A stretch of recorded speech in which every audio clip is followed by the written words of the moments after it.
മഹാലക്ഷ്മി സീരിയലിൻ്റെ ലേറ്റസ്റ്റ് പ്രൊമോയിലേക്ക് എല്ലാവർക്കും സ്വാഗതം. കണ്ണം മഹിയെ ഇടയ്ക്കിടയ്ക്ക് വിളിക്കുന്നുണ്ട്.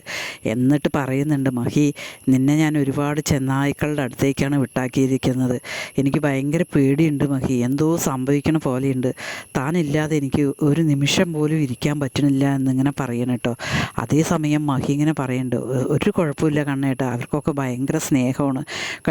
കഴിഞ്ഞ ഇതുവരെ എന്നോട് ചെയ്ത എല്ലാത്തിനും എന്നോട് മാപ്പപേക്ഷിക്കും, എനിക്ക് ഭക്ഷണം വാരിത്തരികയും അങ്ങനെ പലതും ചെയ്യണം, അവർക്കൊരു കുഴപ്പമില്ല എന്നിങ്ങനെ പറയണം കേട്ടോ.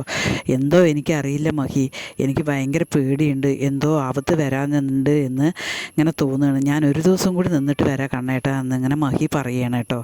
അത് കേൾക്കുമ്പോൾ കണ്ണൻ പറയണം, ശരി, നീ എന്തായാലും സൂക്ഷിക്കണം, എന്തെങ്കിലും നമുക്ക് ശരിയല്ല എന്ന് തോന്നിക്കഴിഞ്ഞാൽ നീ ഉടനെ തന്നെ ഇങ്ങ് പോന്നേക്കണം എന്ന് കണ്ണനോട് മഹി പറയാണ് കേട്ടോ. രാത്രി സാധാരണ മോഹിൻ്റെ കൂടെയാണ് മഹി കിടക്കാറുള്ളത്. അതേപോലെ തന്നെ ഇന്നും രാത്രി മോഹിൻ്റെ കൂടെ ഇങ്ങനെ കിടക്കണം കേട്ടോ. അപ്പോൾ ഓരോ കാര്യങ്ങളിങ്ങനെ സംസാരിച്ചിട്ട് അവർ കിടന്നിട്ട് ഉറങ്ങിയിട്ടുണ്ടാവില്ല.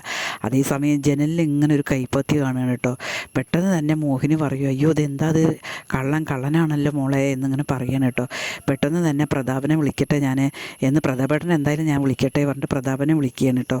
പ്രതാപൻ പറയും എന്നിട്ട്, അത് നിങ്ങൾക്ക് തോന്നിയതായിരിക്കും എന്നിങ്ങനെ പറയും. അല്ല, അവിടെ കള്ളം വന്നിട്ടുണ്ട് എന്ന് മോഹിനി തറപ്പിച്ച് പറയുകയാണ് കേട്ടോ. അതേസമയം പ്രതാപൻ താഴെ വരും, വടിയും കുന്തവും വാളൊക്കെ ആയിട്ട് ഇങ്ങനെ പറയും കേട്ടോ. ഈ കള്ളന്മാർ ഇവിടെയുള്ളവരല്ല, ഇവിടെയുള്ളവരാണെങ്കിൽ ഒരിക്കലും പ്രതാപൻ്റെ വീട്ടിലോട്ട് വരില്ല. കാരണം അവർക്കറിയാം പ്രതാപൻ ആരാണ് എന്ന്.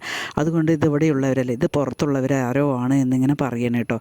അതേസമയം കരുണിയും മുത്തശ്ശിയൊക്കെ വരികയാണ്. അവർക്കെല്ലാം കാര്യങ്ങൾ അറിയല്ലോ, ഇത് അച്ഛൻ ചെയ്തതാണ് എന്നുള്ളത് അറിയല്ലോ. അതുകൊണ്ട് അവർക്കൊന്നും ഒരു ഭാവഭേദവും ഇല്ലാതെ ഇങ്ങനെ അവർ നിൽക്കുകയാണ് കേട്ടോ.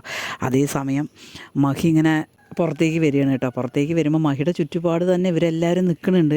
എങ്കിലും ഞാൻ എവിടെ കള്ളൻ എവിടെ എന്നിങ്ങനെ പറഞ്ഞിങ്ങനെ നടക്കുകയാണ് കേട്ടോ. അതേസമയം മഹിയെ ഫ്രണ്ടിലേക്ക് ആക്കണം, അതാണ് ഇവരുടെ ഉദ്ദേശം. മോഹിനിയാണെങ്കിൽ ഒന്നും അറിയുന്നില്ല കേട്ടോ. പിന്നെ പ്രതാപൻ ചുറ്റുപാടും തിരയുകയാണ്, പക്ഷെ കാണുകയില്ല കേട്ടോ, കള്ളന്മാരെ കാണുകയില്ല കേട്ടോ. അതേസമയം മഹി എവിടെ ഞാൻ നോക്കട്ടെ എന്ന് പറഞ്ഞിട്ട് പുറത്തേക്ക് ഇറങ്ങി നോക്കുമ്പോൾ മഹിയുടെ അടുത്തേക്ക് കള്ളന്മാർ വരികയാണ്. കള്ളന്മാർ വന്നിട്ട് മഹിയെ അടിക്കുകയാണ്. ആ അടിക്കണ സമയത്ത് തന്നെ കരുണയോ മുത്തശ്ശിയോ ആരോ ഇടയിലേക്ക് വരികയാണ്. അല്ലാതെ മഹിക്കൊന്നും സംഭവിക്കില്ല.